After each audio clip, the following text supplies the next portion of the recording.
Are you holding on to a pile of so-called assets that are really just draining your wallet and taking up space, like that car gathering dust for the past 3 years or the vacation home you've only vacationed in once? Here's the harsh truth. Those things aren't getting you any closer to early retirement. In fact, they're dragging your plans back by a good 10 years. Picture this. You're 65, enjoying a quiet cup of tea on the porch, and out of nowhere, an insurance bill shows up for a car you haven't driven in years. Welcome to the retirement trap. In this video, we're going to shine a light on 5 things you should sell as soon as possible before retirement, unless you want your bank account to keep shrinking faster. The truth is, a smooth retirement isn't just about making more money, it's also about letting go. Starting with the little things, the ones you thought didn't matter, but that have been quietly bleeding your finances all along. 1. The second car or the barely used vehicle. When planning for retirement, most people focus on the big things, investments, savings, or optimizing passive income. But there's one simple, practical, and incredibly effective step that often goes unnoticed: getting rid of assets that are quietly draining your money day by day. And the second car, or a barely used vehicle, is one of the most obvious examples. Picture this. There's a second car sitting in your garage. Maybe it's an old model, long past its prime but still running, or maybe it's a car you once loved and kept around just in case. Over time, though, it rarely gets used. It sits idle, occasionally rolling out a few miles. Yet year after year, you still pay for registration, insurance, oil changes, inspections, not to mention the risks of wear, rodents chewing wires, or deflated tires from disuse. Instead of being an asset, that car is quietly turning into a fixed expense. According to financial reports in the U.S., an average vehicle can cost between $1,000 and $2,500 annually just in basic insurance and maintenance. If the car is older, those costs rise even higher due to depreciation, poor fuel efficiency, and a higher chance of breakdowns.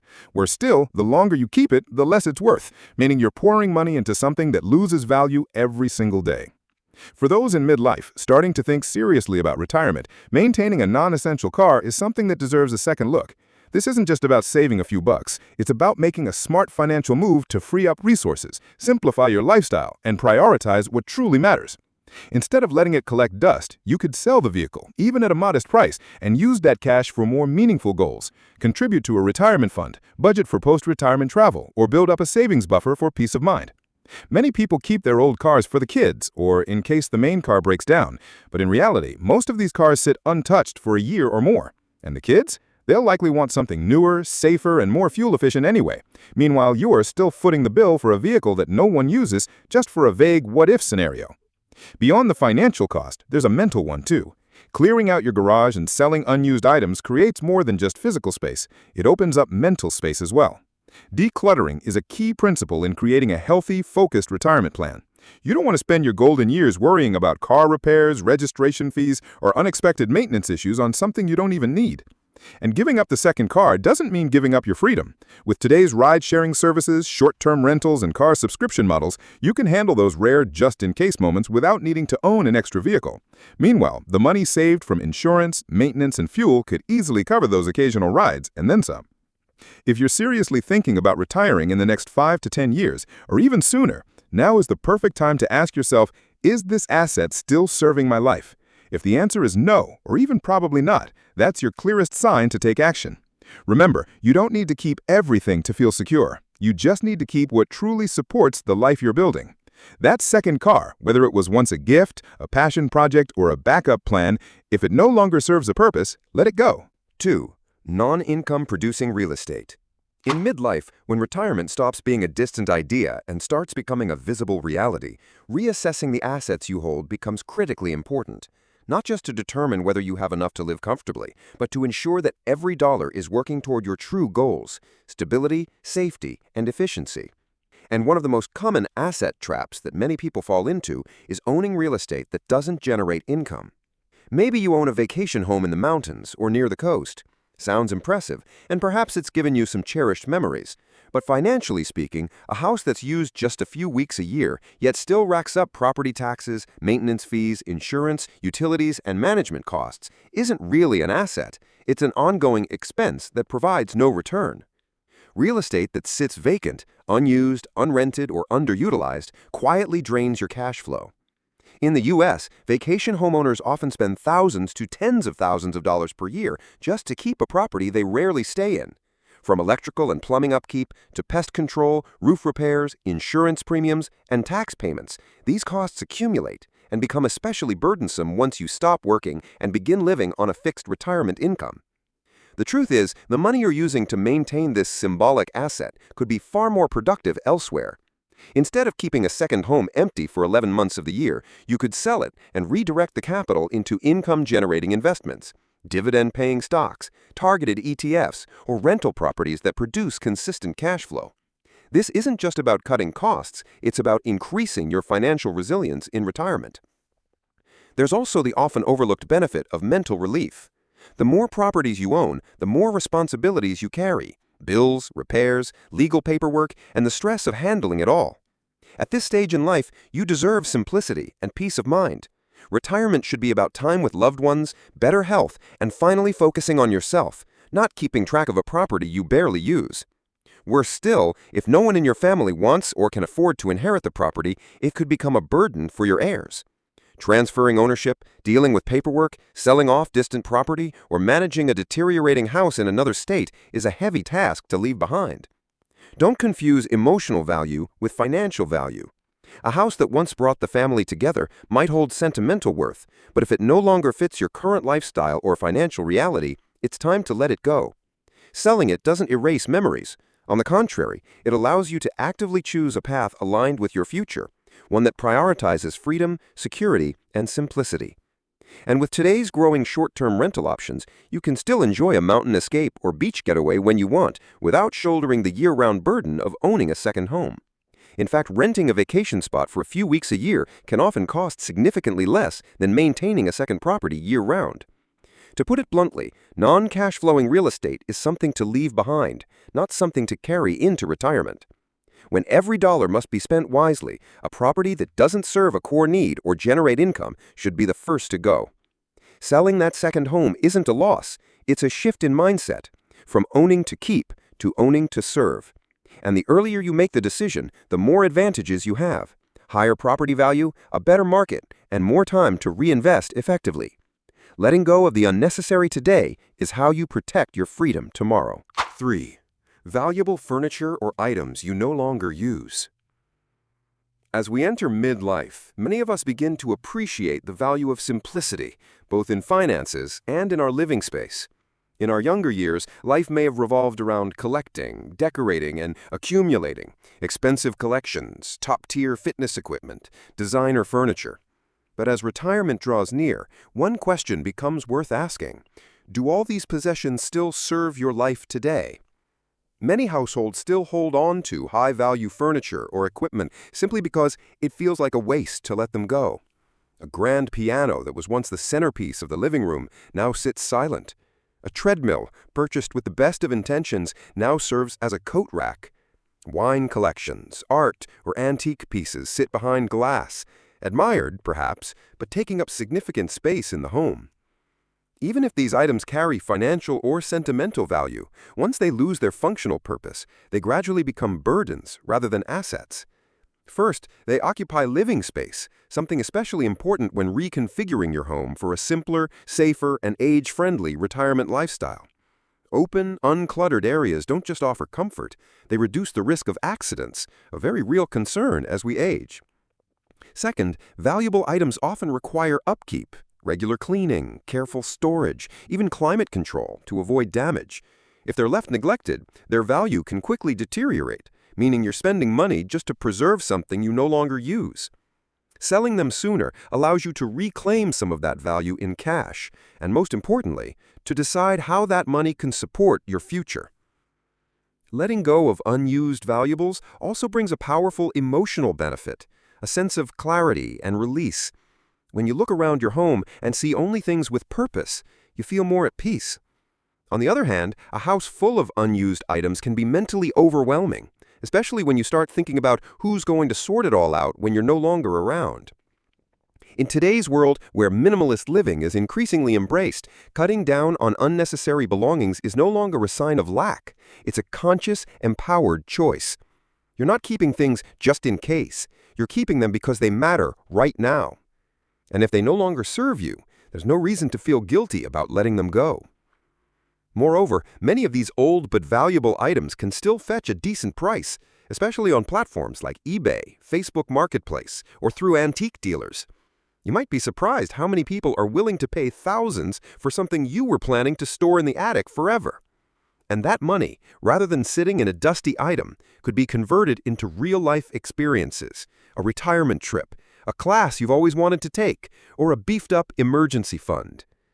Remember, selling an unused item is not letting go of the past. It's making room for the future. As you step into a new chapter of life, what surrounds you should be what you genuinely need, love, and use. Items that are just there no longer deserve a spot in your home or in your life. 4. Outdated technology and electronics. Technology moves fast. So fast that within just 5 to 10 years, something once considered cutting edge can become obsolete. And while you might have forgotten about that old flip phone tucked in a drawer or the dusty desktop computer in the garage that no longer boots up, the reality is these items are still taking up space, posing risks, and silently losing value day by day. At midlife, decluttering isn't just about tidying up. It's a meaningful step toward creating a safe, comfortable, and efficient living environment for retirement. Outdated electronics should be among the first things to go before they truly become e-waste. Open any drawer, storage bin, or old home office corner, and you'll likely find a surprising number of unused gadgets: DVD players, ancient printers, early-gen phones, cracked monitors, tangled cables, and mismatched accessories. Keeping these things too long means watching them depreciate to nothing, and worse, they can become damaged, leak batteries, or even pose safety hazards if not stored properly. What many people don't realize is that old tech can still be sold if you act quickly enough. Today, there are numerous stores, online platforms, and hobbyists who buy outdated electronics. Whether they salvage parts, repair and resell, or recycle them, many are willing to pay a modest sum. An old phone might fetch a few dozen or even a few $100s. A non-working desktop could still be broken down and sold for parts, RAM, hard drives, casings, and more. If selling isn't an option, safe recycling is another responsible choice. Many major tech brands and environmental organizations offer drop-off programs. Not only does this keep hazardous waste out of landfills, but it also gives you peace of mind knowing your old devices were handled properly. In the U.S., some cities and states even offer tax credits or small incentives for recycling electronics at certified collection centers. Getting rid of outdated devices is also a great chance to upgrade to technology that actually fits your current lifestyle. Instead of clinging to a bulky old desktop, you might switch to a lightweight, user-friendly laptop, perfect for browsing the news, video chatting with the grandkids, or managing your bank accounts online. Modern tech is often more energy efficient, easier to navigate, and includes helpful features tailored for older adults.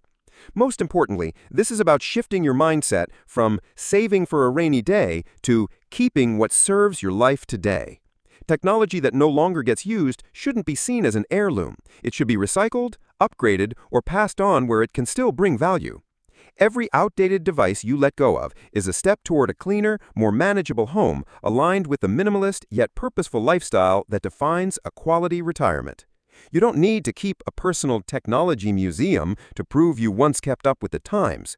What matters now is comfort, safety, and ease of use, so that each day in retirement is simpler, smoother, and free from the clutter of yesterday's gadgets. 5. Sentimental items with no heirs. By midlife, most of us have possessions we treasure, not for their dollar value, but for the memories and emotions they hold. A stamp collection built over decades, a vintage watch bought on a meaningful trip, a painting or bottle of rare wine collected out of deep personal passion. These are personal artifacts, the silent storytellers of a life well lived. But there's a question that needs to be asked, and the sooner, the better. Who's going to inherit all of this? Because if the answer is no one, then what you're lovingly preserving today may eventually become a burden, not a legacy. The truth is, countless collections worth thousands have been liquidated for pennies after their owner passed, simply because the next of kin didn't know their worth, had nowhere to store them, or were just uninterested. What you see as a priceless collection, others may see as just a bunch of old stuff that needs to go. Instead of letting that happen, you have the power, while you're still here, sharp and fully in control, to turn sentimental value into financial value. You can gradually sell these items to people who will truly appreciate them: collectors, specialty shops, or auction houses. Not only will you receive cash in return, but you'll also have the chance to share the stories behind these treasures, something no one else can do like you. Selling or gifting these items early also eases the emotional and logistical burden on your family later on. Imagine your children or grandchildren having to sort through a room full of things they don't recognize, don't understand, and don't know what to do with. The selling, appraising, shipping, it can all become overwhelming, costly, and emotionally draining. This is the opposite of the peaceful legacy most people hope to leave behind. Making decisions about sentimental items is never easy, but here's a more empowering way to look at it. You're not letting go. You're writing a meaningful final chapter for each of those beloved objects. You're choosing to let them live on, rather than collecting dust or being cleared out without a second thought. Even better, the money you receive can be used to create new meaning, a charitable donation in your name, an educational fund for your grandchildren, or simply a more enjoyable retirement filled with travel, healthcare, or just comfort. Money isn't everything, but having the power to decide what it supports is freedom, and that's something worth preserving for as long as possible. Keep a few items as keepsakes? Absolutely. But keeping everything because you haven't decided yet, or out of guilt, that can easily turn into an emotional debt left for someone else to repay. Retirement isn't just about walking away from work. It's about reorganizing your life, keeping what matters and letting go of what doesn't. And sentimental items with no future heir, they belong at the top of that list. Remember, retirement is the time to choose what truly matters and gracefully release the rest. Selling these 5 things isn't a sacrifice. It's a strategic move for more comfort and control. You might be sitting on a pile of cash disguised as clutter. The secret to a truly peaceful retirement isn't in keeping everything, but in letting go. If this perspective resonated with you, please like, subscribe, and share. Help others find freedom by letting go.